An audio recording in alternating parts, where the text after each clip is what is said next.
Naisip niyo na ba kung ano ang mararamdaman o makikita natin kapag papalapit na ang pagtatapos ng buhay ng isang mahal sa atin o maging ang ating sariling paglalakbay? Mahirap pag-usapan ng ganitong paksa, di ba? Punong-pulo ng kaba at pag-aalinlangan. Ngunit sa likod ng takot na ito ay mayroong mahalagang kaalaman na maaring magbigay sa atin ng kapayapaan at pag-unawa. Lalo na sa mga sandaling yon na kailangan natin maging matatag para sa ating mga magulang, lolo o lola o sinumang matandang mahal natin. Ang realidad ay, lahat tayo ay dadaan sa yugtong ito. At ang hindi natin pag-alam kung ano ang aasahan ay nagdadala ng mas malaking takot at pagkabalisa. Paano kung mayroon tayong gabay? Paano kung mayroong mga taong nakakita na nito ng paulit-ulit at handang ibahagi ang kanilang karunungan? Sila ang mga hospice nurse, mga anghel sa lupa na nagmamalasakit at sumusuporta sa mga mahal natin sa kanilang huling yugto ng buhay. Sa kanilang karanasan, natuklasan nila ang mga senyales o palatandaan na halos palaging nangyayari bago lumisan ang isang matanda. Hindi ito para takutin tayo, kundi para maghanda tayo ng may pagmamahal at pag-unawa. Sa video na ito, tatalakayin natin ang 5 mahahalagang palatandaan na ito na ibinahagi mismo ng mga hospice nurse. Layunin nito na bigyan tayo ng kaliwanagan upang ang pagharap sa huling kabanata ay maging mas mapayapa at puno ng pagmamahal. Manatili kayong nakatutok hanggang sa huli dahil may isang mahalagang aral akong ibabahagi na tiyak na magbibigay sa inyo ng panibagong pananaw at kapayapaan. Ngayong, let's dive into the first 2 palatandaan o senyales na madalas nakikita ng ating mga mahuhusay na hospice nurse. Mahalaga na maintindihan natin ito ng may pagmamahal at pag-unawa, hindi upang matakot, kundi upang mas makapagbigay tayo ng tamang kalinga at suporta sa ating mga mahal sa buhay. Ang unang palatandaan at isa sa pinakakaraniwan ay ang pagbabago sa pagkain, nakakain at pag-inom. Mapapansin natin na unti-unting nababawasan ang gana ng matanda sa pagkain. Mula sa dati nilang kinakain na regular meals, posibleng maging snacks na lang hanggang sa konting subo na lang o sips ng tubig. Maraming pamilyang nalulungkot o nag-aalala dito. Naisip nila, hindi ba siya nagugutom? Bakit ayaw na niyang kumain? Hindi ba siya umiinom ng sapat?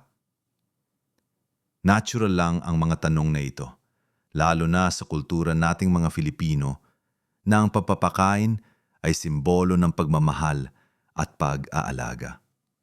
Kung minsan, naisip natin na baka kulang ang ating pag-aalaga, na hindi natin nabibigyan ng sapat ang kanilang katawan. Pero ang totoo, mayroong dahilan kung bakit nangyayari ito. Habang papalapit ang pagtatapos ng buhay, unti-unting bumabagal ang metabolismo ng katawan. Hindi na kailangan ng katawan ang parehong dami ng enerhiya para sa araw-araw na gawain. Ang kanilang mga organo, tulad ng tiyan at bituka, ay nagiging hindi na kasing aktibo. Kaya't ang pakiramdam ng gutom at uhaw ay hindi na kasing tindi tulad ng dati. Ang pagpipilit na kumain sila o uminom ng marami ay maaaring magdulot pa ng pagduduwal o pagkakadighay at maging hindi komportable sila. Ang pinakamainam na gawin ay mag-alok ng maliliit na servings ng kanilang paboritong pagkain o kaya ay ng mga liquids na madaling inumin tulad ng sabaw, juice o kahit ice chips. Kung gusto nila, masaya. Kung ayaw, huwag pilitin. Ang mahalaga ay ang kanilang kaginhawaan. Isipin nyo, sa huling yugto ng ating paglalakbay, ang pinakaimportante ay ang kapayapaan at walang discomfort. Ito ay isang natural na bahagi ng proseso at ang pagtanggap nito ay makakatulong sa atin na magbigay ng mas mahusay na suporta. Hindi ito nangangahulugang sumusuko na tayo sa kanila, kundi mas pinipili natin ang kanilang kapayapaan kaysa sa pagpilit sa mga bagay na hindi na kailangan ng kanilang katawan. Dumako tayo sa ikalawang palatandaan, ang pagdami ng tulog at paghina ng lakas. Marahil napansin nyo na mas matagal na silang natutulog o mas mahirap ng gisingin. Kapag gising naman, tila mas mahina sila, hirap ng bumangon o lumakad ng mag-isa.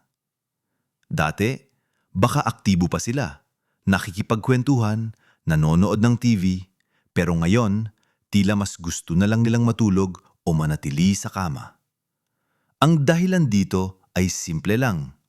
Ang katawan ay nagbibigay na ng prioridad sa pagtitipid ng enerhiya.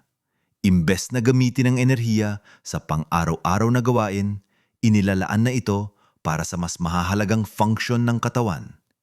Ang pagod ay normal at ang pagdami ng tulog ay isang mekanismo ng katawan para makapagpahinga at mag-adjust. Para sa mga pamilya, maaring nakakalungkot na makita ang kanilang mahal sa buhay na tila unti-unting nawawalan ng enerhiya. Baka maisip nyo, dati ang lakas-lakas niya, ang dami niyang kwento, ngayon halos tulog na lang. Ito ay isang emosyonal na hamon, pero tandaan na ang pagtulog na ito ay hindi dahil sa lungkot o pagkabagot, kundi dahil sa pangailangan ng kanilang katawan. Sa mga sandaling gising sila, mahalaga ang inyong presensya. Hindi kailangan ng matinding usapan o malakas na ingay. Minsan, sapat na ang tahimik na paghawak sa kanilang kamay, ang pagbasa ng paborito nilang dasal o awit sa kanilang tabi, o simpleng pagpaparamdam na naroon kayo at nagmamahal. Kung minsan, kahit tulog sila, naririnig pa rin nila ang ating mga boses at nararamdaman ang ating presensya. Kaya huwag mag-atubili magsalita sa kanila, magkwento o magpaalala ng inyong pagmamahal. Ang kapayapaan na inyong ibinibigay sa mga sandaling ito ay mas mahalaga kaysa sa anumang pagpilit sa kanila na maging aktibo. Ang pagtanggap sa kanilang pangangailangan na magpahinga ay isang uri ng pagmamahal na higit pa sa salita. Ito ay pag-unawa sa kanilang huling paglalakbay. Ngayon na naunawaan na natin ang pagbabago sa pagkain at pag-inom, pati na rin ang pagdami ng tulog at paghina ng lakas. Dumako naman tayo sa susunod na dalawang palatandaan na tatalakayin natin. Ito ay may kinalaman sa kanilang pisikal na kalagayan at kung paano ito nagbabago sa huling yugto. Patuloy nating unawain ang mga palatandaan na ibinabahagi ng ating mga hospice nurse, mga senyales na nabibigay sa atin ng ideya kung ano ang inaasahan sa mga huling sandali. Tandaan, ang mga ito ay gabay para sa atin na mas makapagbigay ng komportableng pag-aalaga. Ang ikatlong palatandaan ay ang pagbabago sa paghinya. Maaring ito ang isa sa mga pinakanakakabahala para sa mga pamilya, ngunit mahalaga nating maintindihan na ito ay bahagi lamang ng natural na proseso at kadalasan ay hindi nagdudulot ng sakit o paghihirap sa matanda. Maaring mapansin ninyo na ang kanilang paghinga ay nagiging hindi regular. Minsan, may mahabang pagtigil at pagkatapos ay mabilis at mababaw na paghinya. O kaya naman ay malalim at nagmamadaling paghinya at babalik ulit sa pagtigil. Ito ay tinatawag na Cheyne-Stokes breathing. Maari ring marinig ang tunog na parang rattle sa kanilang paghinya, na dulot ng labis na secretions sa likod ng lalamunan o baga na hindi na nila kayang lunukin o iubo. Naiintindihan ko kung bakit nakakatakot marinig o makita ito. Para sa ating mga pamilya, parang hirap na hirap sila huminga. Pero ang totoo, ang mga pagbabagong ito ay dahil sa paghina ng sirkulasyon at pagbabago sa chemical na balanse ng katawan na dulot ng mabagal na paggana ng mga vital organs. Hindi ito nangangahulugang sila ay naghihirap o nagpupumilip. Kadalasan, ang matanda ay nasa kalagayan na ng malalim na pagtulog o hindi naganap na mulat sa nangyayari sa paligid. Ang mga tunog ay mas alarming para sa nakakarinig kaysa sa taong mismong humihinga. Ang pinakamainam na gawin sa ganitong sitwasyon ay panatilihin silang komportable. Maari ninyong subukan na palitan ang kanilang posisyon, ilagay sila ng patagilid, o kaya ay itaas ng bahagya ang kanilang ulo upang makatulong sa paghinga. Kung may tunog na parang sipon, huwag magpanik. Hindi na kailangan pang sumipsip ng sipon sa loob ng kanilang baga. Kung hindi naman ito nagdudulot ng paghihirap sa kanila dahil maaring maging mas discomforting pa ito. Ang paglalagay ng humidifier sa kwarto o pagpahid ng konting lip balm sa kanilang labi, kung tuyo, ay nakakatulong din sa kanilang kadinhawaan. Ang mahalaga ay ang inyong tahimik na presensya at ang pagtitiyak na sila ay hindi nag-iisa. Ngayon, dumako naman tayo sa ika-4 na palatandaan. Ang pagbabago sa temperatura ng katawan at hitsura ng balat. Mapapansin ninyo na ang kanilang balat ay nagiging maputla o minsan ay merong batik-batik na pattern, lalo na sa mga braso at binti. Ang mga kamay at paa ay nagiging malamig sa paggawa at minsan ay parang bahagyang kulay asul o lila.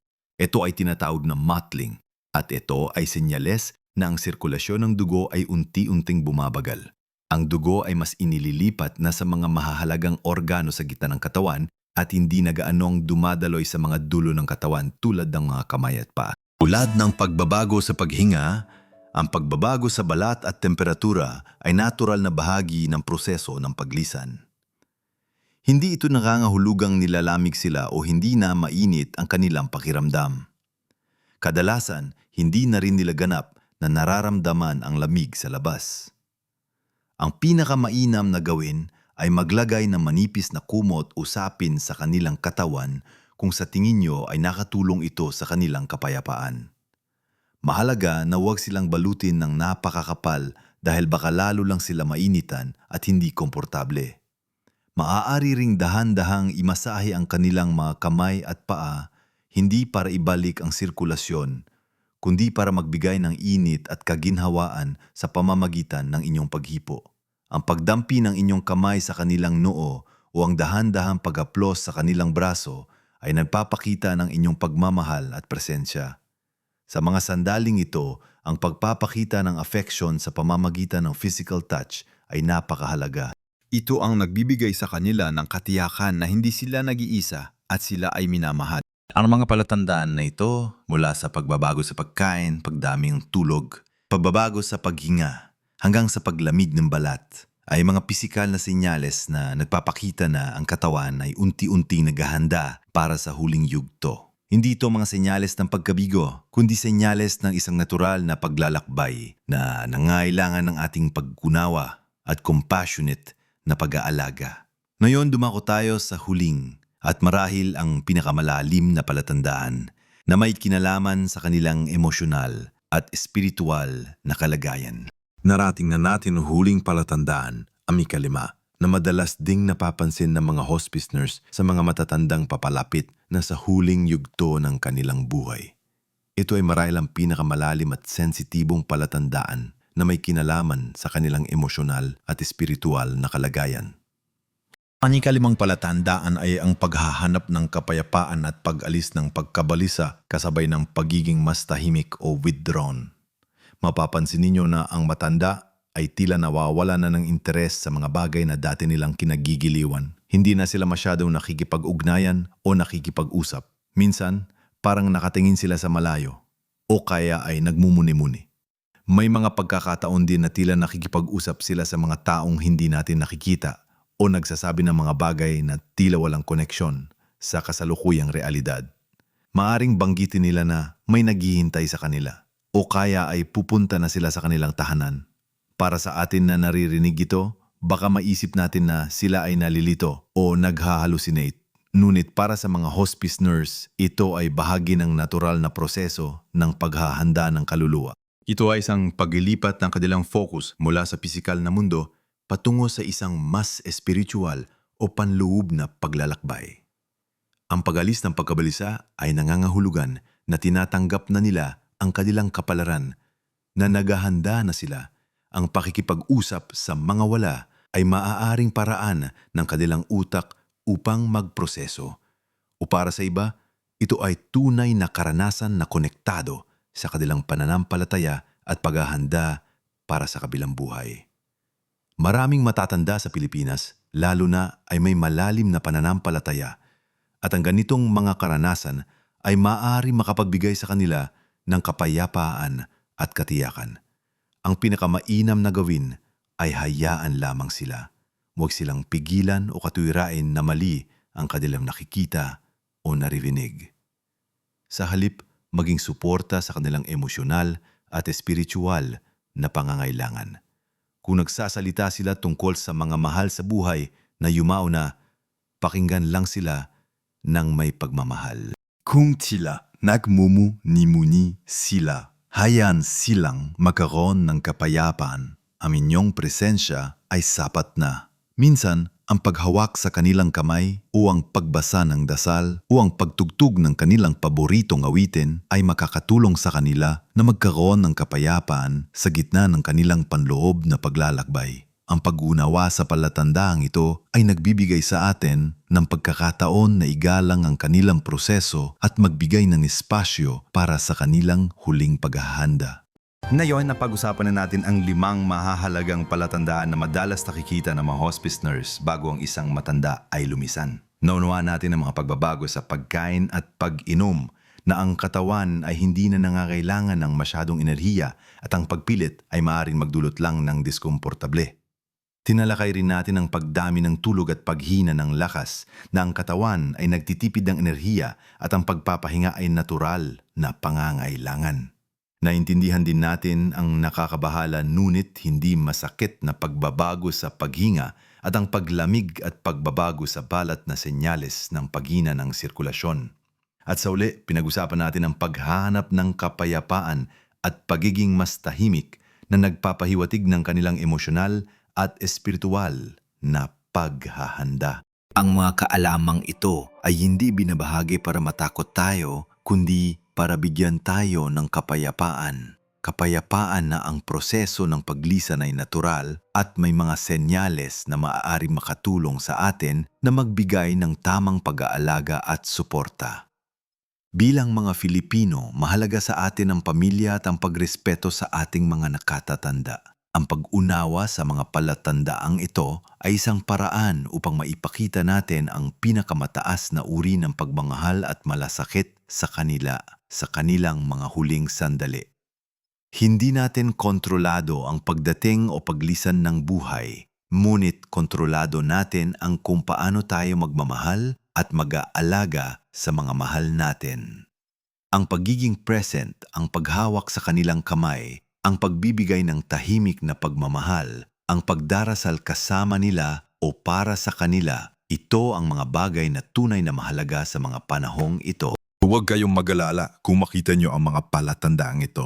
Sa halip, gamitin ito bilang gabay upang magbigay ng comfort at dignity. Ang bawat sandali kasama ang ating mga mahal sa buhay ay mahalaga. Ibahagi niyo po ang inyong mga naiisip o karanasan sa comment section sa ibaba. Napakahalaga ng inyong mga saloobin at maaring makatulong din sa iba. Kung nakita ninyo makabuluhan ng video na ito, paki-like po at mag-subscribe para sa iba pang mga kapaki-pakinabang na impormasyon na may kinalaman sa kalusugan at buhay ng ating mga nakatatanda. Maraming salamat po sa inyong panonood. Tandaan, ang bawat yugto ng buhay ay may kani-kanyang kagandahan at aral. Patuloy nating ipamuhay ang ating buhay na may pag-asa, pagmamahal at kapayapaan sa bawat edad.